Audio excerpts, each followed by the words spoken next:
I'm straight. I just wanted to throw that out there. Just wanted to throw it out there. And it might, good luck. It might help add some context to the poems I'm going to read to say that.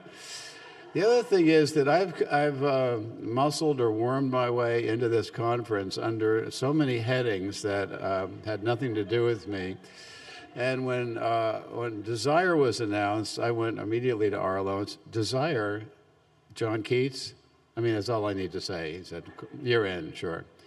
But then looking at as I said that to Arlo, I was aware that my poems have very little what you'd call sexual content, or the poem is, the sex is never the point of the poem. It can leak in there at some point, pardon the expression, but and the larger point is that I'm not really an autobiographical poet. I really don't write about, dredge up past experiences, and I mean, my memory of my past is something like a carousel at this point. It's just a series of circulating, moving, repetitive images, but in no chronological order. Slightly better than Keith Richards, but still not enough clarity to write autobiographically on firm ground. The other thing, why there's a bit of a lack, but you'll see some steam coming up here in a minute, but that's not my reputation. And one of the other reasons is that, for sex, you often need another person and, another participant. And my persona is always alone, almost always alone. He's in the style of solitude. The speaker always by him or herself, usually in nature. I mean, Whitman's collection is called Song of Myself, not Song of this buddy of mine, Harry. And, Wordsworth never wrote, Edward the butcher's son wandered lonely as a cloud. It's always about Wordsworth. So, and I'm in that tradition. So, but, let me start. I'm going to start with a poem called Genesis. I told Jericho about that, and he thought that was rather amusing. And I had not, now I do, but I didn't think so at first. So, Genesis. I've left you with low expectations, but Genesis. It was late, of course, just the two of us still at the table, working on a second bottle of wine, when you speculated that maybe Eve came first and Adam began as a rib that leaped out of her side one paradisal afternoon. Could be, I remember saying, because much was possible back then, and I mentioned the talking snake and the giraffe sticking their necks out of the ark, their noses up in the pouring Old Testament rain. I like a man with a flexible mind, you said then, lifting your candlelit glass to me, and I raised mine to you and began to wonder what life would be like as one of your ribs, to be with you all the time, riding under your blouse and skin, caged under the soft weight of your breasts. Your favorite rib, I am assuming, if you ever bothered to stop and count them, which is just what I did later that night after you had fallen asleep and we were fitted tightly back to front, your long legs against the length of mine, my fingers doing the crazy numbering that comes of love. So is that.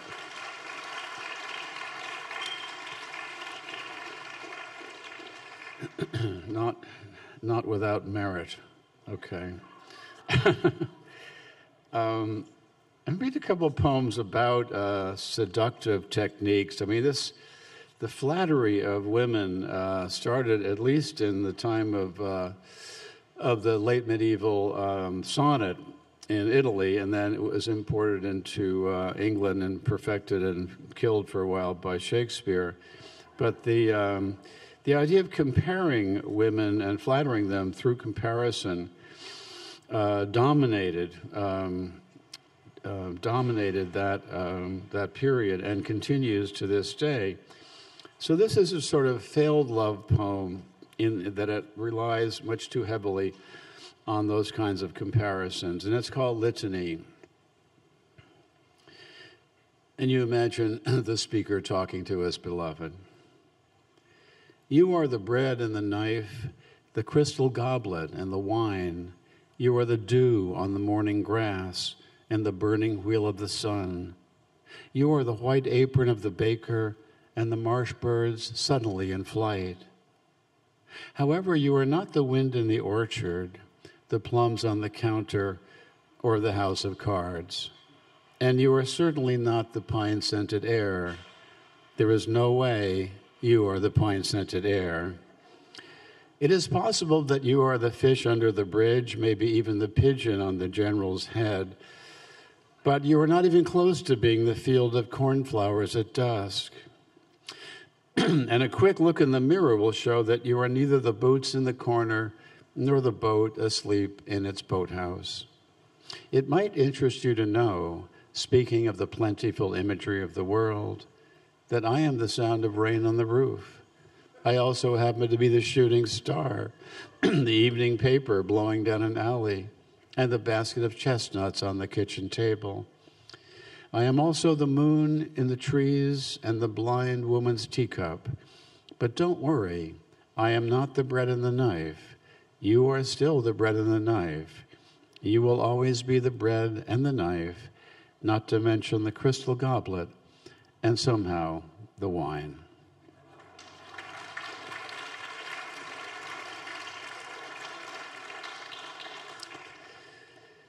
And here's another attempt at, not quite as failed, but attempt at that kind of seduction through flattery. And it's called Sweet Talk.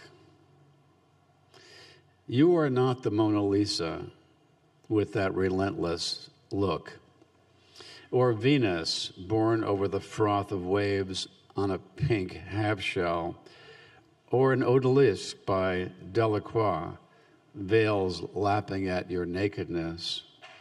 You are more like the sunlight of Edward Hopper, especially when it slants against the eastern side of a white clapboard house in the early hours of the morning, with no figure standing at a window in a violet bathrobe, just the sunlight, the columns of the front porch, and the long shadows they throw on the dark green lawn, baby.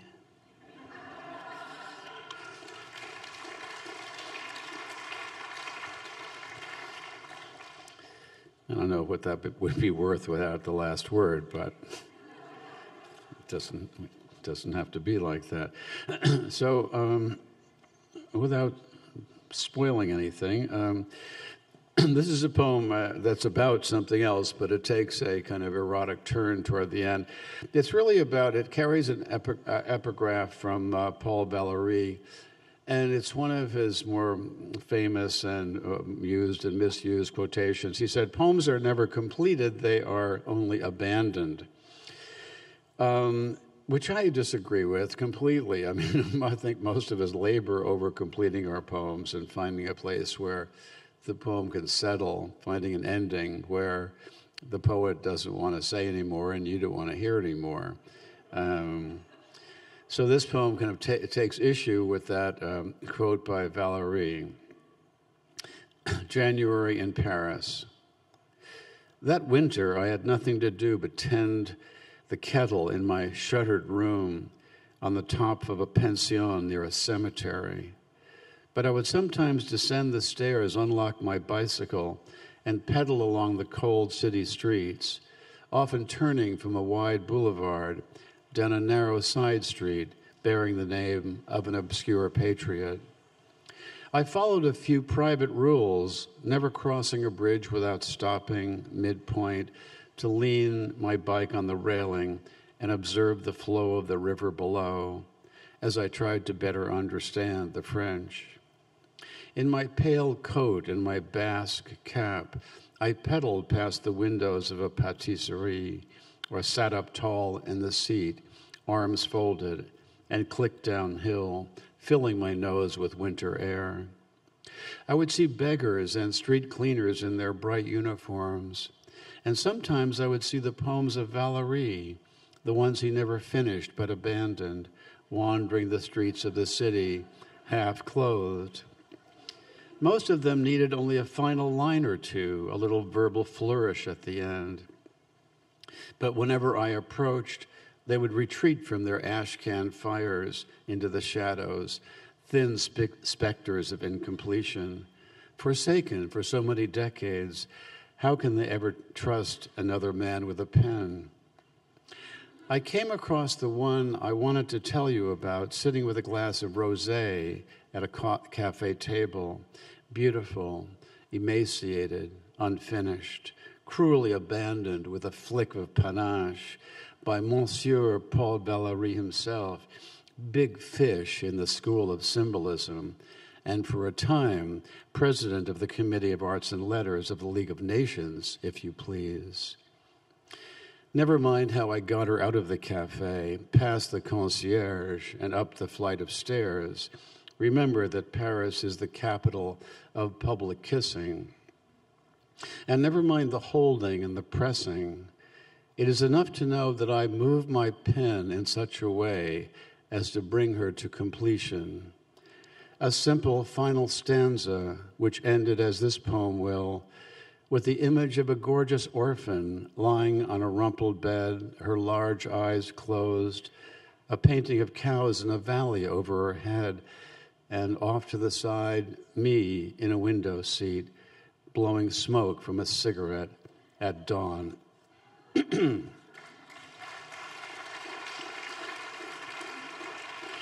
Thank you. So it gets there if you wait for it. You have to get through a lot of literary thickets before we, which is the way it is here. And this is a poem, one of the functions of poetry. I mean, really the original function of poetry was to write down stuff that could be memorized, to store information in the tribal memory before writing, before in a pre-literate societies.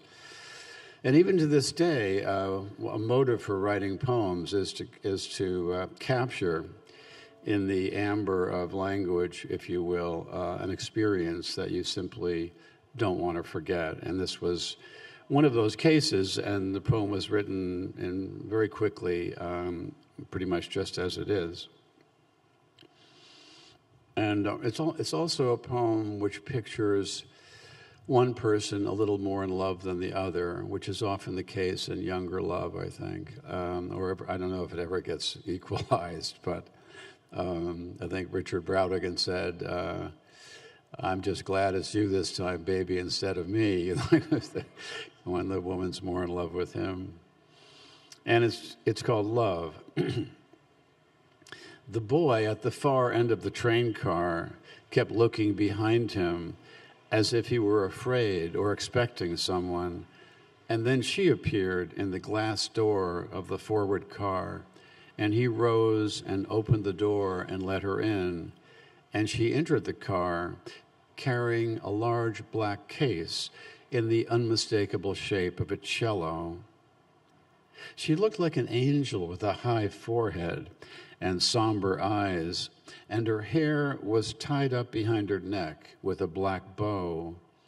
And because of all that, he seemed a little awkward in his happiness to see her, whereas she was simply there, perfectly existing as a creature with a soft face who played the cello. And the reason I am writing this on the back of a manila envelope, now that they have left the train together, is to tell you that when she turned to lift the large, delicate cello onto an overhead rack, I saw him looking up at her and what she was doing, the way the eyes of saints are painted when they are looking up at God, when he is doing something remarkable, something that identifies him as God.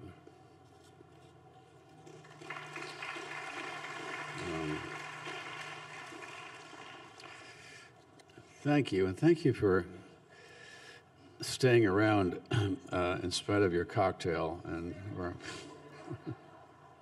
sometimes it's a hard audience, but I think that's the third cocktail is a very hard audience. But we loved Tom. This is a poem about, I'd say, a form of pornography that predates the internet, which Tom Perrotta is so well schooled in, and as he shyly admitted, but it's called Victoria's Secret, and it's the only poem I've written in which there are many words in here I don't understand. But the catalog, if you remember, used to come to our house decades ago, but with some ferocity and regularity. And I don't know. I think my wife might have ordered a pair of sunglasses from them, but I don't know why else would keep going. But so I'll try this one on you. Victoria's Secret. The one in the upper left-hand corner is giving me a look that says, "I know you are here, and I have nothing better to do for the remainder of human time than to return your persistent but engaging stare." She is wearing a deeply scalloped flame-stitch halter top with padded push-up styling and easy side-zip tap pants. The one on the facing page, however, who looks at me over her bare shoulder, cannot hide the shadow of annoyance in her brow. "You have interrupted me," she seems to be saying, "with your coughing and your loud music. Now please leave me alone. Let me finish whatever it was I was doing in my organza-trimmed whisper-weight camisole with keyhole closure and point d'esprit mesh back." I wet my thumb and flipped the page. Here, the one who happens to be reclining in a satin and lace Merry Widow with an inset lace-up front, decorated underwire cups and bodice, with lace ruffles along the bottom and hook-eye closure in the back, is wearing a slightly contorted expression. Her head thrust back, mouth partially open, a confusing mixture of pain and surprise, as if she had just stepped on a tack as I was breaking down her bedroom door with my shoulder. Nor does the one below her look particularly happy to see me. She is arching one eyebrow slightly, as if to say, "So what if I am wearing nothing but this stretch pané velvet bodysuit with low sweetheart neckline featuring molded cups and adjustable scraps? Do you have a problem with that?" Opposite her, stretched out cat-like on a couch in the warm glow of a paneled library, is one who wears a distinctly challenging expression. Her face tipped up, exposing her long neck, her perfectly flared nostrils. "Go ahead," her expression tells me. "Take off my satin charmeuse gown." With a sheer jacquard bodice decorated with a touch of shimmering lurex. "Go ahead, fling it into the fireplace. What do I care?" I say. "We're all going to hell anyway." I have other mail to open, but I cannot help noticing her neighbor, whose eyes are downcast, her head ever so demurely bowed to the side, as if she was the model who sat for Correggio when he painted the Madonna of St. Jerome. Only it became so ungodly hot in Parma that afternoon, she had to remove the traditional blue robe of the Virgin and pose in his studio in a beautifully shaped satin teddy with an embossed V-front, princess seeming to mold the bodice in puckered knit detail. We're almost there. And occupying the whole facing page is one who displays that expression we have come to associate with photographic beauty. Yes, she is pouting about something, her all lower lip and cheekbone. Perhaps her ice cream has tumbled out of its cone onto the parquet floor. Perhaps she has been waiting all day for a new sofa to be delivered. Waiting all day in a stretch-laced hipster with lattice edging, satin frog closures, velvet scroll work, cuffed ankles, flared silhouette, and knotted shoulder straps, available in black champagne, almond, cinnabar, plum, bronze, mocha, peach, ivory, caramel, blush, butter, rose, and periwinkle. It is, of course, impossible to say, impossible to know what she is thinking, why her mouth is the shape of petulance. Last stanza. But this is already too much. Who has the time to linger on these delicate lures, these once unmentionable things? Life is rushing by like a mad, swollen river. 1 minute roses are opening in the garden, and the next snow is flying past my window. Plus the phone is ringing. The dog is whining at the door. Rain is beating on the roof. And as always, there is a list of things I have to do before the night descends black and silky, and the dark hours begin to hurtle by before the little doors of the body swing shut, and I ride to sleep, my closed eyes still burning from all the glossy lights of day. Thank you.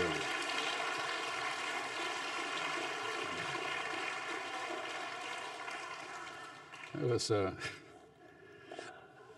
actually left out a couple of pages, but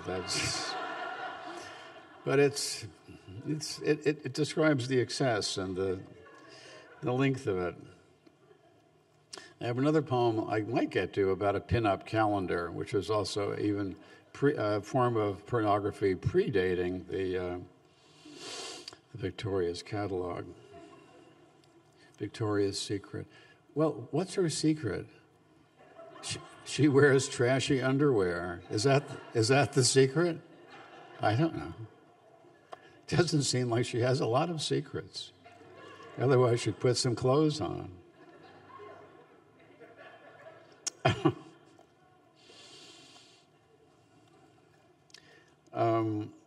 Let's go back for, let's go here.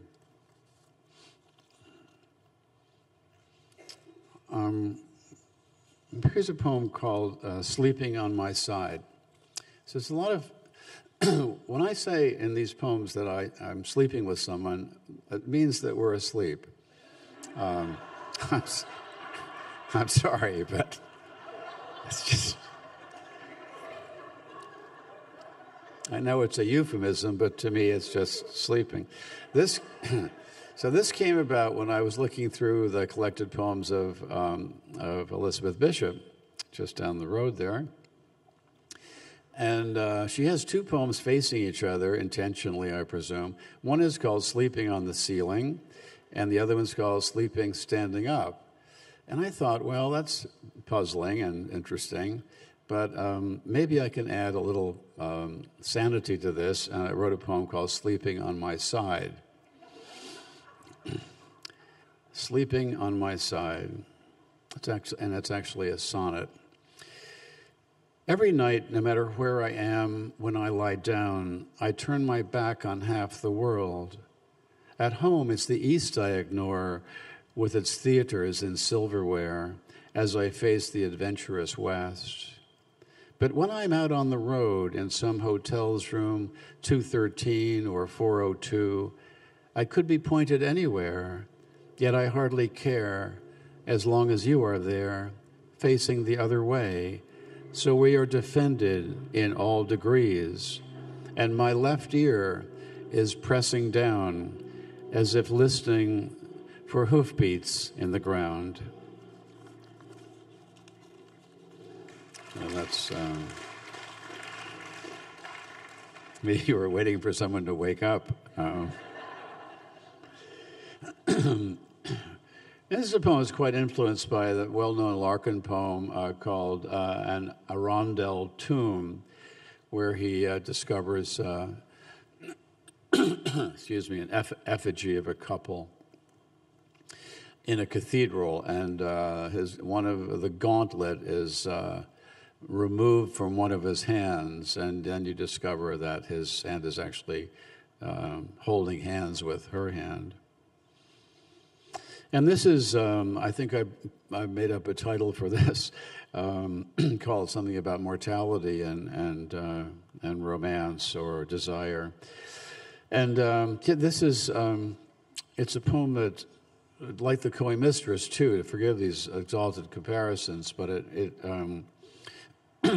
sexuality comes in as a kind of response to mortality. Attaboy. Dog's hip to mortality. It's lovely. It's called The Peasants Revolt. Soon enough it will all be over. The shirt hanging from the doorknob, trees beyond the windows, and the kettle of water bubbling on the burner. Soon enough, the many will be overwhelmed by the one. Instead of the shaded road to the house, the blue wheelbarrow upended, and a picture book across my hips in bed, just an expanse of white ink or a dark tunnel coiling away and down. No sunflowers, no notebook, no sand-colored denim jacket, and a piece of straw in the teeth. Just a hole inside a larger hole and the starless maw of space. But here we still are, with all the world before us, a beaded glass of water on the night table, and the rest of this summer afternoon ahead. So undo the buttons on your white blouse and toss it over a chair back. Let us lie down side by side on these crisp sheets, like two effigies on a tomb, supine in the shadowy corner of a cathedral. Let us be as still and serene as Richard II and Anne of Bohemia, he who ended the Peasants' Revolt so ruthlessly, and she to whom he was so devoted, now entombed together, hand in stone hand. Let us close our eyes to the white room and let the fan blades on the ceiling cool us as they turn like the hands of a speeding clock.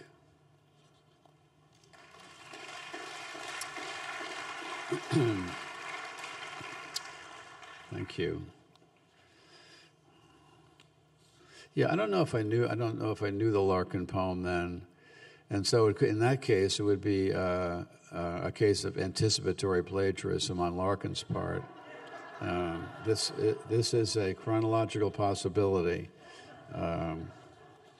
Happens more often than you'd think.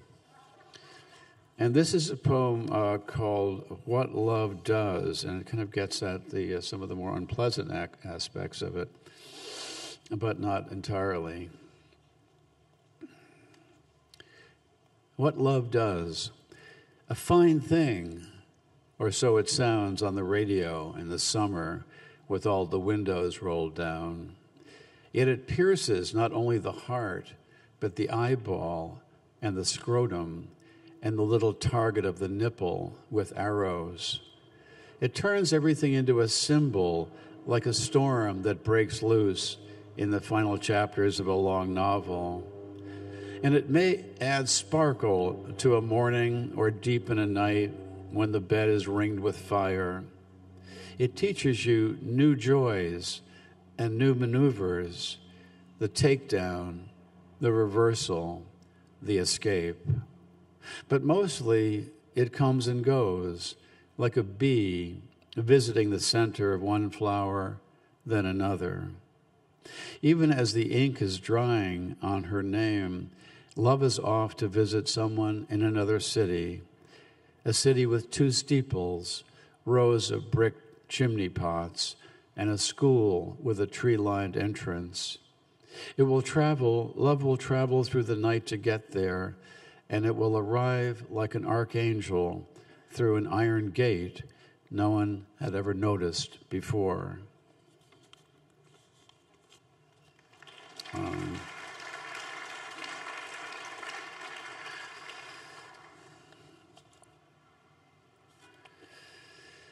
All right, well, let's see where we are here.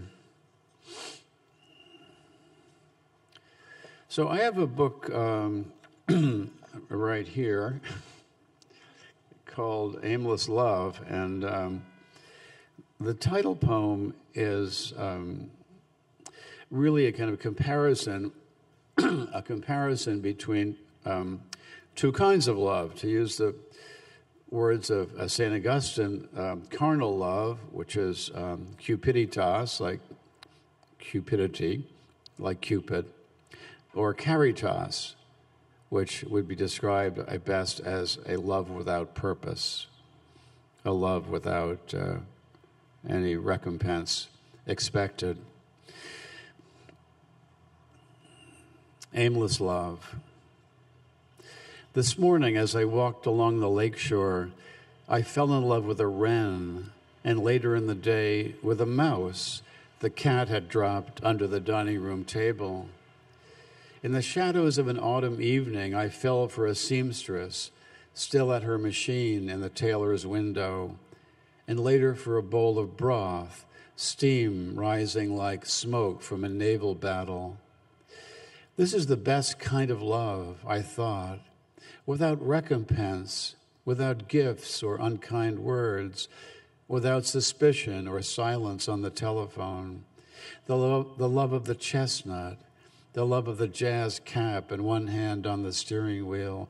No lust, no slam of the door.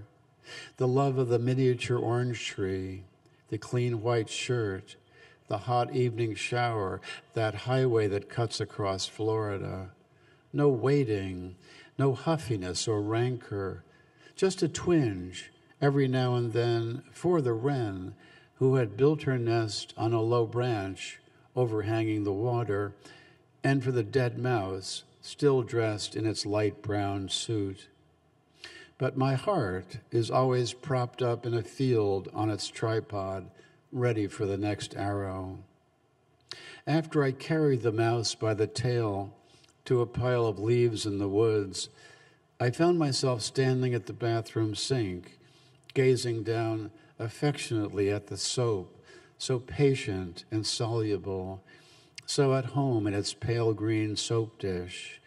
I could feel myself falling again as I felt its turning in my wet hands and caught the scent of lavender and stone.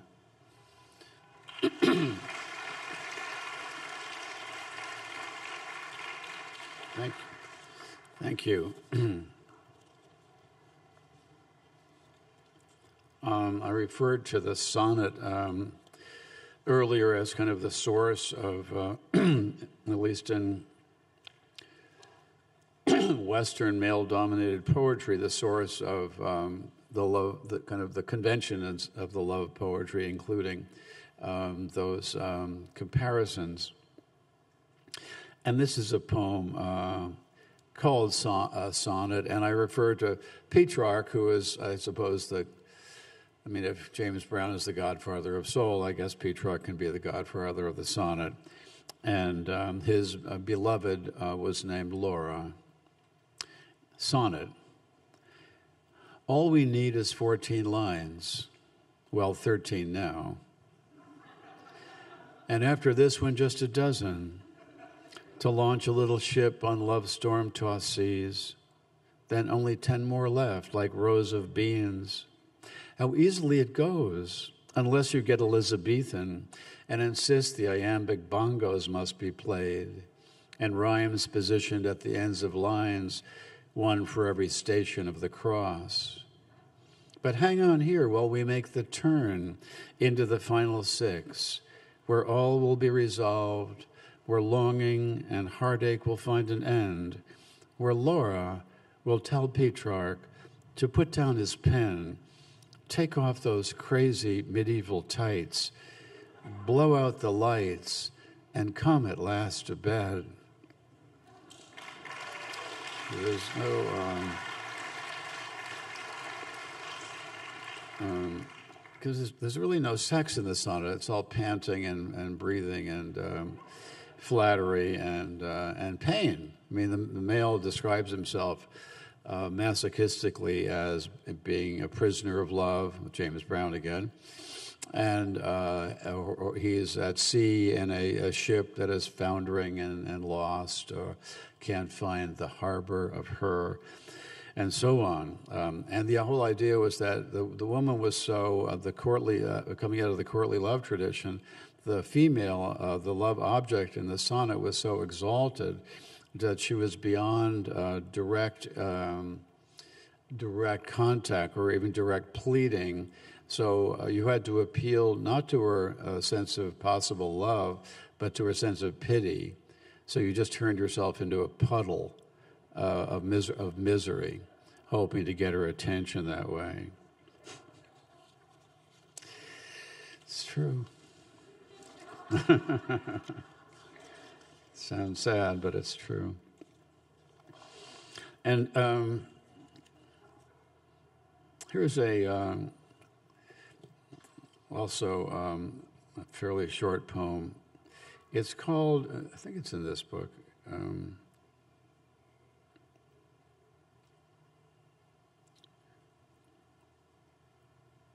No, it's not. Okay. Let me just, this is, we tried to get this organized, but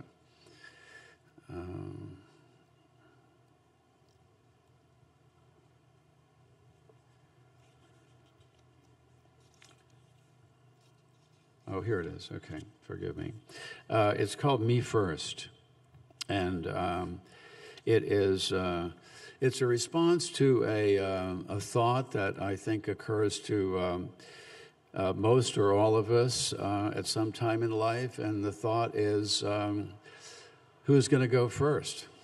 Who's going to go first? People going to go in order, or are they going to go out of order? A friend of mine said he couldn't go to sleep at night wondering which Everly brother would go first.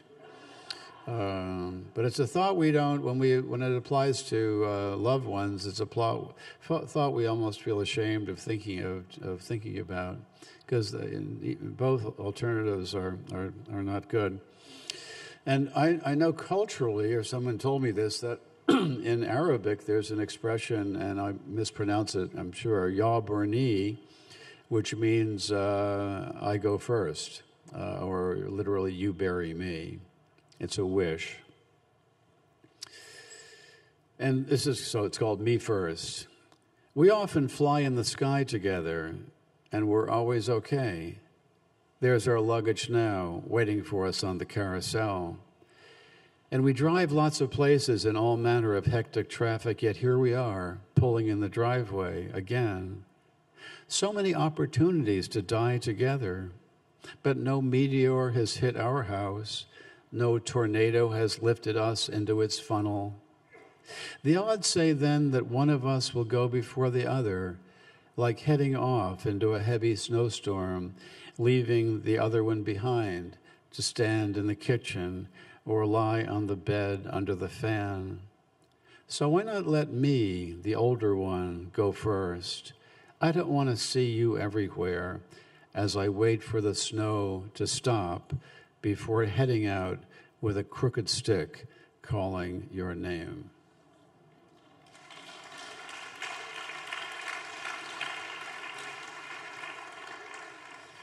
And see, we want to leave a little time for a little time for questions. I'll just read a couple more, and then we could have a brief conversation. The bar's closed, but we have dinner and more booze at dinner, right?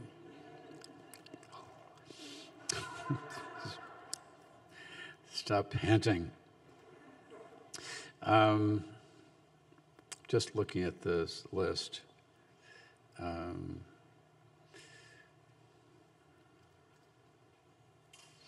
Well, here's a little. Here's one. This is called kind of takeoff on the on the Yeats poem. It's called Dancing Toward Bethlehem. If there is only enough time in the final minutes of the 20th century for one last dance, I would love to be dancing it slowly with you, say in the ballroom of a seaside hotel. My palm would press into the small of your back as the past 100 years collapsed into a pile of mirrors or buttons or frivolous shoes, just as the floor of the 19th century gave way and disappeared in a red cloud of brick dust. There will be no time to order another drink or to worry about what was never said, not with the orchestra sliding into the sea and all our attention devoted to humming whatever it was they were playing.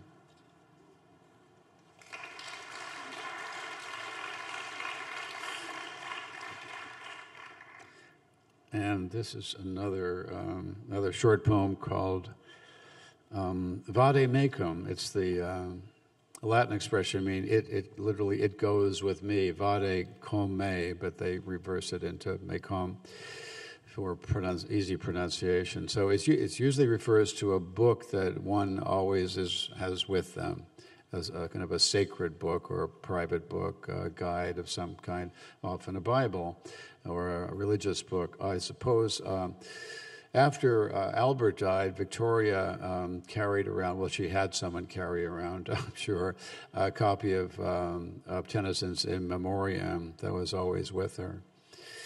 So it's only a 4-line poem with a 20-line introduction. So, Vade Mecum. I want the scissors to be sharp and the table to be perfectly level when you cut me out of my life and paste me in that book you always carry.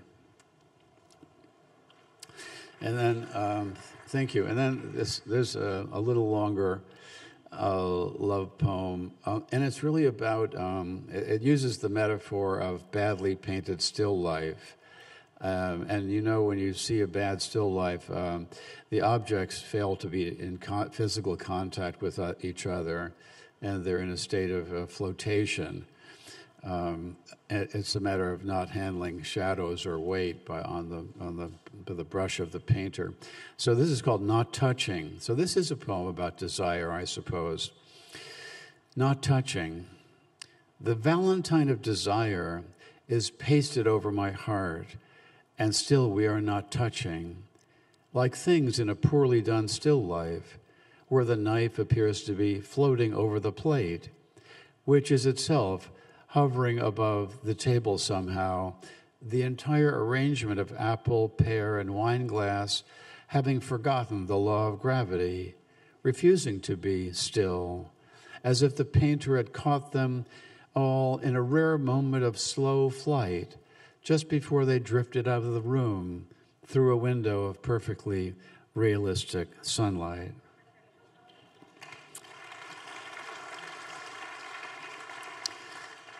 And thank you so much for being a great audience. I'll finish with this poem, and if we have, I haven't kept track of the time, someone is. If they have time, we'll have a question or two. And the poem is called Japan, and it's really begins as a meditation on a haiku. I have a little book of haiku that came out a few years ago, and all my haiku are 17 syllables. I like the sense of that pushing back at me. Very simple rule. And the haiku, I like the sense that the haiku has no interest in your expressive hopes or dreams or career as a haiku poet. And it's 5, 7, 5s, and the haiku will say, that's 6, right? Okay, it's not 5. So you have to keep backing it up. And that little negotiation that goes on between you and the form is interesting. And again, the poem is called Japan. Today, I pass the time reading a favorite haiku, saying the few words over and over. It feels like eating the same small, perfect grape again and again. I walk through the house reciting it and leave its letters falling through the air of every room. I stand by the big silence of the piano and say it. I say it in front of a painting of the sea. I tap out its rhythm on an empty shelf.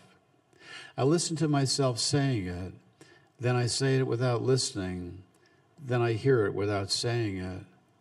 And when the dog looks up at me, I kneel down on the floor and whisper it into each of his long white ears. It's the one about the 1-ton temple bell with the moth sleeping on its surface. And every time I say it, I feel the excruciating pressure of the moth on the surface of the iron bell. When I say it at the window, the bell is the world, and I am the moth resting there. When I say it into the mirror, I am the heavy bell, and the moth is life with its papery wings. And later, when I say it to you in the dark, you are the bell, and I am the tongue of the bell, ringing you, and the moth has flown from its line and moves like a hinge in the air above our bed. Boom.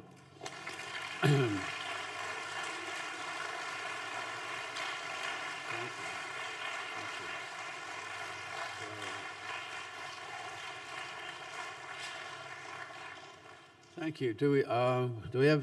Are there microphones? Is this a viable question and answer time, or you do? Okay, great. Time for a couple. Sir. Yes.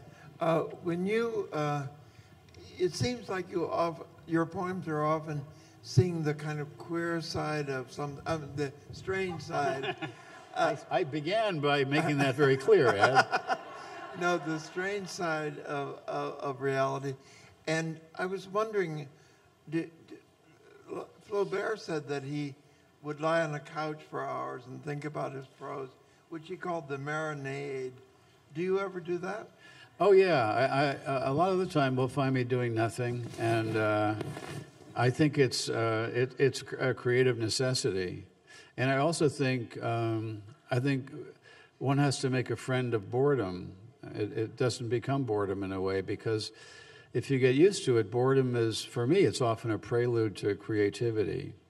And daydreaming, I think, is vital. And just having a wandering mind. It's not good while driving particularly, but being interested. Coleridge called his mind his toy, to make a toy of thought. And to make your mind a kind of plaything.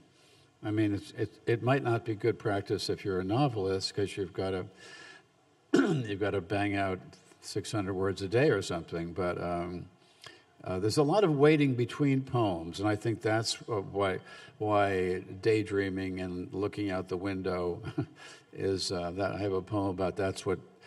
The fishermen are out fishing, and the linemen are up on their telephone poles, and the poets are basically looking out their window, because that's their job, for which they are paid nothing every Friday afternoon. So yeah, that, and then a previous history of drugs also, I'd say was an influence. Yeah, daydreaming and drugs. Any high school kids out there? No. Professor Collins said, anybody else? Okay, I'm standing between you and dinner. Thank you very much. Appreciate it.